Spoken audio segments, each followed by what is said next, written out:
How's everyone doing? It's StaticCloud79, all stay salty, and today I'm going to show you guys some artifact methods in Genshin Impact. So yeah, let's get straight into this.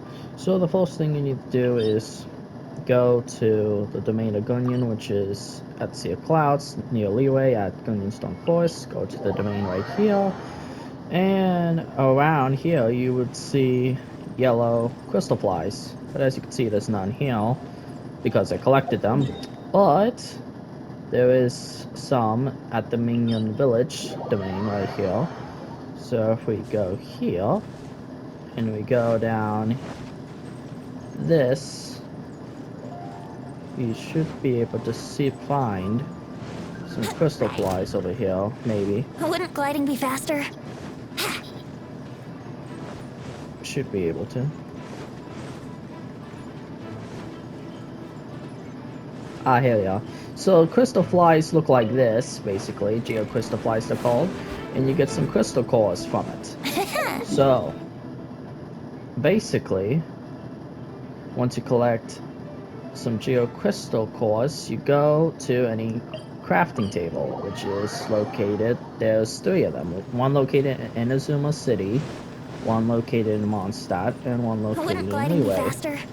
Basically, you go to here. Once you collect the crystal cores, you will need at least one to do a condensed resin. What a condensed resin is, it's basically using 40 of your normal resin for 2 times the reward of anything, including ley line, and artifacts.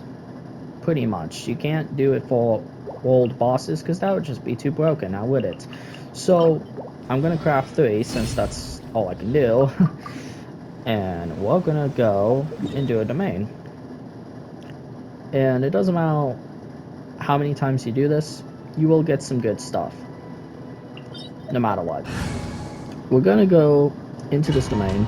We're gonna do this real quick. Not gonna try to do this 3 times, but yeah. So here we go. So basically, ow. So basically,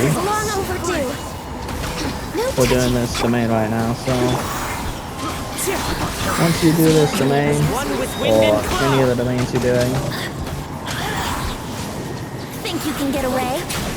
finish the domain. Always be on the hardest difficulty, I recommend. Especially if you don't feel that lucky to beat them. As you can see, all my characters aren't war level 90, and this requires party level 90. But it just depends how you play. If you're good with your characters at a low level, you have a chance to take on these high levels. It just depends on how you balance each of your team's switches, ultimates, and elemental bosses. You use condensed resin instead. I'm just gonna skip this thing. So, as you can see, I got a 2-piece set automatically of the Viridescent set. So, I got defense, I got HP. So as you can see, that didn't give me anything. But the purple has a chance of giving me something, which I always look at the purple just to be like, hey, as long as it's like if you're looking for a pyro damage artifact, it would take pretty long to actually get it. Like for me, it took me 4 to 5 months to get a pyro damage artifact for Hutayo. Now, if you look like good enough to where you can have that as elemental bonus in a purple, go with it. Don't try going with a 5-star pyro because it will take you so long to get it. It just depends on your luck. Now, as you can see, I didn't get anything. So we're gonna go to Mondstadt, and what we're gonna do is I'm gonna show you how this works with the crafting thing. So basically, those mystic offerings, as you can see, there's Bloodstained, Chivalry, Nobilicy, Oblige set, Wanderer's Trope set, and Gladiators. Gladiators set it's okay, it's decent. Like the 4-piece set Gladiator, if I'm not entirely mistaken, is meant to be for healers. not healers, but a maiden's artifact is meant to be it. But since you can't really get a maiden's healing bonus artifact unless you're lucky, but yeah, we're just gonna select whatever material we don't need. So I'll just say I don't need any of these three, okay?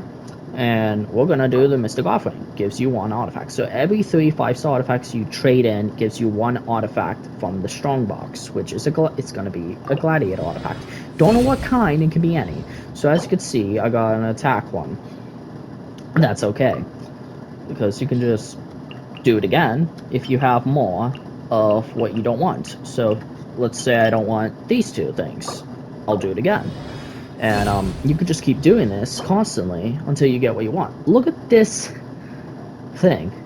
HP percentage of gladiators. It's elemental mastery, energy recharge percentage, and a crit damage.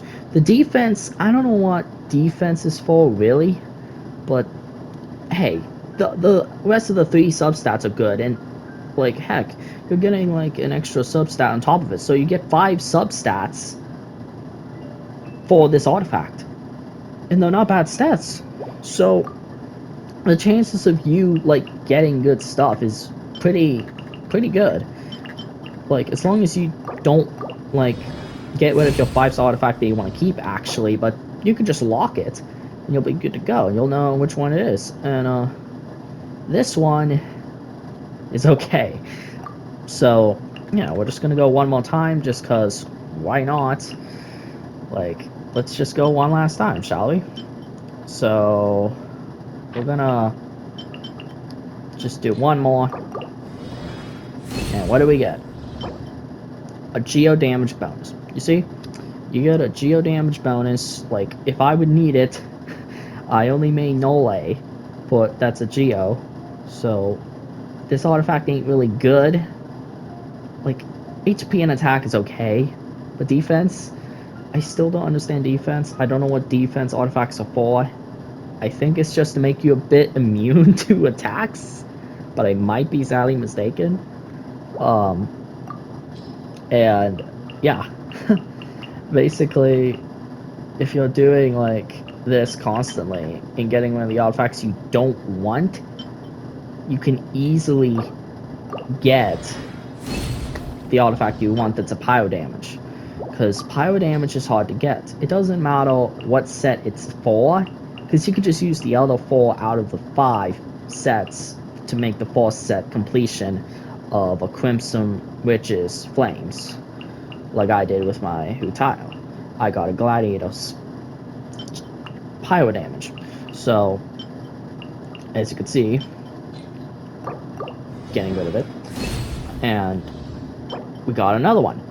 Physical damage bonus. And it is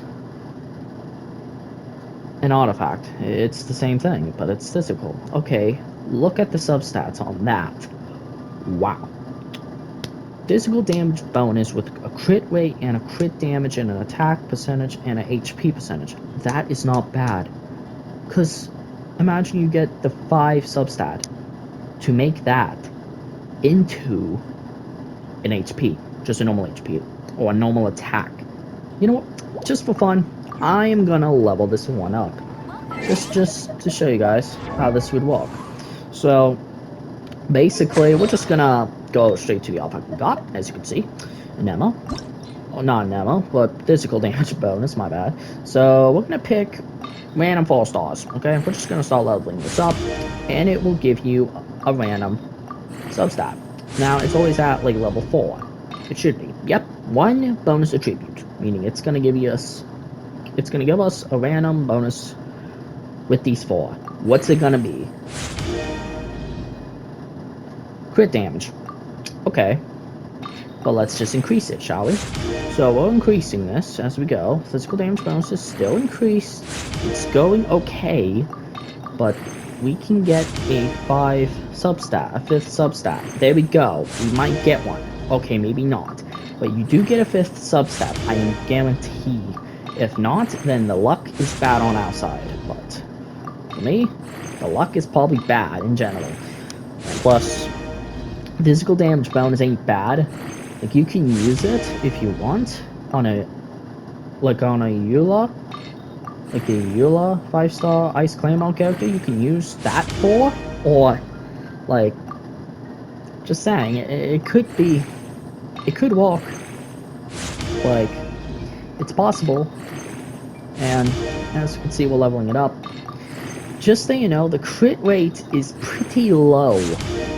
If you want to have like a DPS, you need crit damage and crit rate up like a crazy person. As you can see, this artifact was just beyond weird. And as you can see, the substats on this is mostly on the crit compared to the crit rate. Now, is that a good thing? Yes, if you have a crit rate artifact to go with it, like this one. Now, for this one could do something, because the attack is what matters to give you a crit rate. The better your attack, the better the crit rate can be activated. Or should I say, the higher the crit rate, the crit damage you get. So, I'm going to show you Kazuha, because this I use him for crit damage, main or whatnot. I try to, at least. Crit damage is 106.7%, meaning that's how much damage I could deal. But in order to get the crit damage, you need to increase the crit rate. If your crit rate is below 50%, I'm telling you this, if it's below 50% crit rate, you're basically not getting the crit damage, meaning it's just it's just pointless at this point. But if you want to have a crit main character, like I'm doing with Kazuha, you need to have a crit damage and crit rate. Doesn't matter, as long as it's good substats, and if you get a good crit rate and crit damage main stat artifact, you're good to go. So, what I have for him is a main crit rate substat right here. As you can see, crit damage is also with it. For the substat, it's 14%. That ain't bad. Now for this, I have an ammo damage.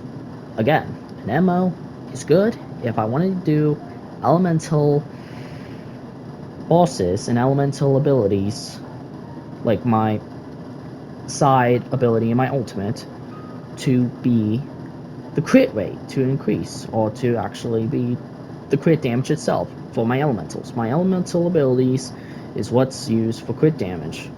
To become the crit damage is literally my elemental things.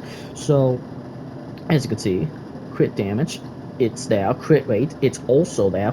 If both crit damage and crit rate is on a 5-star artifact, okay, and if it's a crit damage artifact or crit rate main stat artifact with a substat of both crit rate and crit damage, you are good. You're pog, okay? So basically, as you can see, we got another on Kazuha. He's HP percentage I gave him, and look at this: crit damage again 12.4%, crit rate 3.1%. Meaning I increased his thing up to the roof. Good substats. This one, crit rate and crit damage. Another one. Maxed out. Maxed out too. Maxed out too. And it's crit rate of 6.2%, crit rate of 12.4%. Basically, and the last one is just HP for general, but look, crit damage 7.0%, crit rate 6.6%. Now, it may seem bad for the substats on some of these artifacts, but it works, because energy recharge is what you need to have a chance of actually getting a CD cooldown. Now, the CD reduction means it will take you less time to have your elemental skill and elemental burst, meaning you'll be able to have a better chance of it being activated automatically for your elemental burst before the cooldown's ever over, meaning you'll be ready to use it as soon as it's ready to be used, instead of waiting for it to cool down and then still trying to get the elemental burst off to be used. So, that's a good thing. Energy recharge increases how many elemental orbs you get, which elemental orbs is useful, which gives you your stuff for your ultimate. So, the higher the value, the more energy it regenerates, and the more better stuff you'll get for your elemental ultimate to be up. Now, for elemental mastery, The stronger the elemental damage, it will increase the damage caused by vaporize and melt for all the characters in general. But if you have an elemental mastery artifact, you will be good to go. So, in conclusion, the artifacts system, the way you have to build it is how you want it to be built. If you want a good healer substat or a good healing character main, you need to look into the substats and know, okay, can my character last this long? When do I have to switch this person out in case so that way they don't die? And like that's what I do for my Venti, Ganyu, Hutaya, and Kazuha. When I know Hutaya's low, I don't keep her. I try to go to the other characters, try to lure their um get more elemental things from them and see if it will help increase it for Utayo's ultimate, because Utayo's ultimate is what's used to heal her. So in conclusion, yes, it is fine to do it any way you want for these artifacts, honestly, but whatever, as long as it makes you powerful, you're fine. As long as your artifacts you pick don't make you weak than you was before, then you're good. So yeah, that is all for this video. I hope you guys enjoyed this. Bye!